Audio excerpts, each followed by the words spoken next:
皆さん、こんにちは, and welcome to Shogo's podcast. So, today I am finally going to be talking about the topic that I actually did not talk about in the previous live stream we did in our main channel.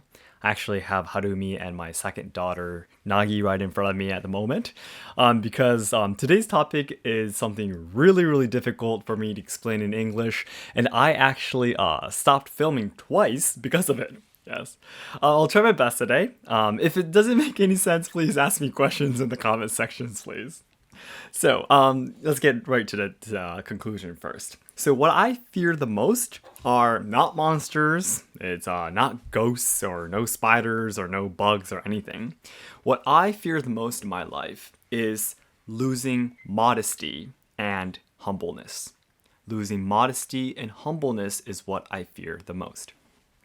Now, this might be especially in Japan because we have such a strict hierarchical relationship in our society and any organizations or companies and such. It might especially be in Japan, but I often see a lot of elderly. For example, the superiors or bosses, or even in a dojo or anything the traditional culture that I train in, the older generations, for example.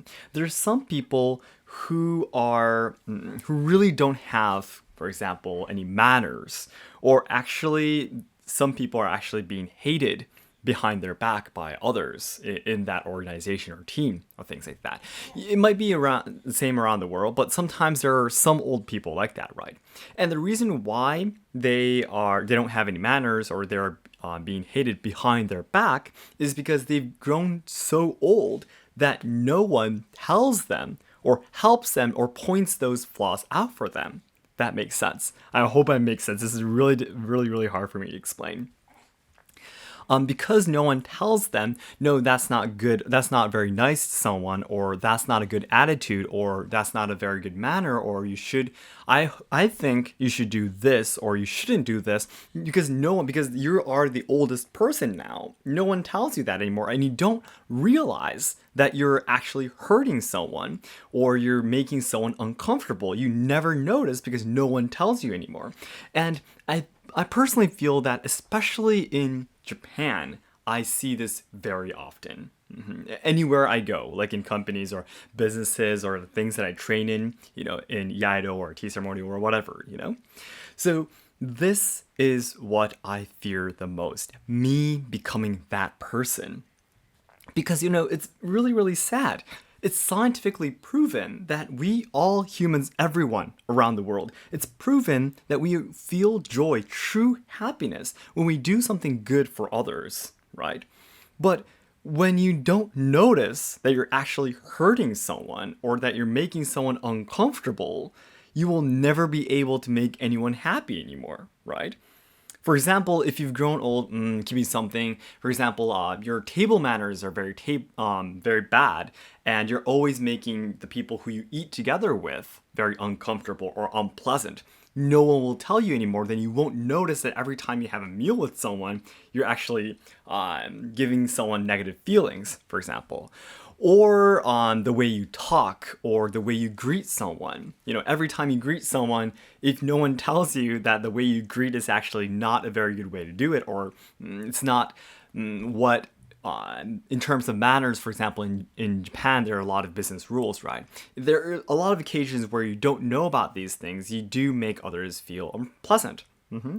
But you won't notice it. And then you start to be, of course, the other people around you will start to, what should I say, kind of push you away gently. They won't be telling you, right?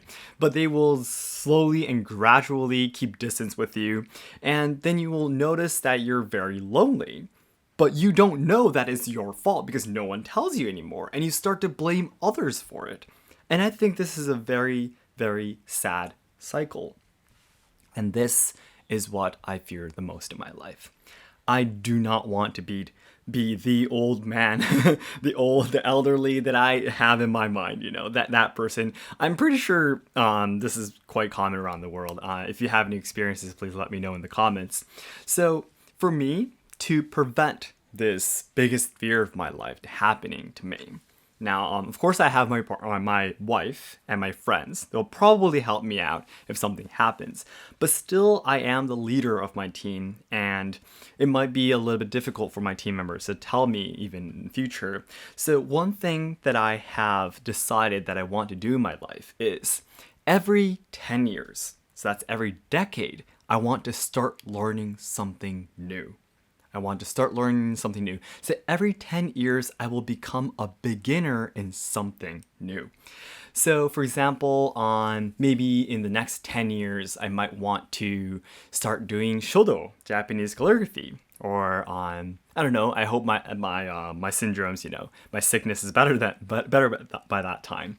But it could be calligraphy, maybe flower arrangements, or maybe a different Ryuha style of swordsmanship, or whatever it could be. It could be anything. But for example, when I reach 30 years old, or maybe 40 or 50, I want to start learning something new, so I'll become a beginner there. I will become the lowest ranked person, position, in that organization, in that group. I will have a new instructor that I'm absolutely under. No matter what the age is, or what you've done in your life, if you go to someone's class or someone's dojo, no matter how younger your instructor is, you are an apprentice. Yep, you are a person that is learning under him or her. So you must obviously act as a lower person. And this is one of the benefits of the hierarchical relationship in Japanese traditional culture. Of course, the leaders have their troubles and things that they need to overcome. But for the benefits for the kohai, for the apprentices, for the juniors, it really helps you to stay humble, to maintain your modesty, being able to always respect and care about your instructors, your masters. And of course, I will continue to respect and care for the masters that I already have in Iaido and tea ceremony, no theater, and so on and so forth. But once I start gaining more experience, I'm very sure that I will obviously forget my first feelings of how honest I was when I just started training. So it's very difficult to maintain that, And I will have more kohai juniors in my dojo or in my classroom. I will gradually start to lose my modesty and humbleness. And that is important because now you have more responsibility to teach the next generation. So it's always a balance of that, right? But me personally, in order to maintain my modesty and humbleness, I think that starting something new is always probably the best idea. Come to think of it, actually, because I have Harumi right in front of me listening to me, doing Japanese traditional dancing, the male side, called tachiyaku, might be really interesting too. Or doing another instrument. I'm really interested in Japanese drums too. So yeah, that might be something really cool I can start. Yeah. No matter how old I am, the purpose of me training is not to be super good at it, and becoming a super pop star of it, The training, everything that I do is always to make myself better in terms of physical health or mental health and human relationships and everything, So yeah, that's the one thing I really absolutely want to do in my life from now on too. Okay, so it was a great idea. I have Harumi in front of me and listening to me. Feeling that I'm actually talking to someone. Usually I just have a microphone in front of me, and I know you guys are listening. Yeah, but when I'm actually recording or filming, I am on my own. So it was a lot easier for me to talk with Harumi in front of me. That was really, really good. Thank you so much.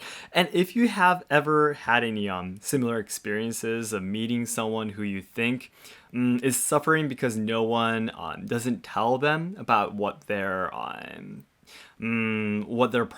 problems are, that's not a really nice way to say it, but you kind of understand what I mean, right? If you ever met such a person before, please let me know in the comments, and please just let me know about what you think about my ideas. Yep, thank you so much. So then everyone, as I always say, the ultimate goal of my life is to make all Japan lovers' dreams come true. So I know that there are a lot of people who are willing to come to Japan someday, or study Japanese, or communicate with Japanese people and such. And you have a lot of dreams, right? But as a person, as a Japanese man living in Japan, I'm afraid that Japan might not be able to provide these things in the future or make everyone's dreams come true. Because as you see my main channel, we are facing a lot of social problems. We are losing our traditional culture, and also the younger generations who are responsible for carrying on all the good parts about Japan are dying because of all the social issues. So I want to dedicate my life to try to make Japan a better place. I want to try to solve the social problems. I want to preserve and evolve traditional culture, and I also want to help out the younger generation so they can have a brighter future. And I really feel that I can really dedicate my whole life until the day that I die, until the very last day of my life. I'm pretty sure I'll be happy to continue to do this and head towards this dream. So yes, and to do that, my first goal, my first step towards this humongous dream is to achieve 1 million subscribers by January 2023 on my main channel. So all your likes and comments will help to boost my videos to more viewers. So it'd be great if you can give me likes and comments, and also share any videos if you find them interesting on your social media too. Okay, everyone, thank you so much. Again, I'll be waiting for your comments. どうもありがとうございました. Thank you so much.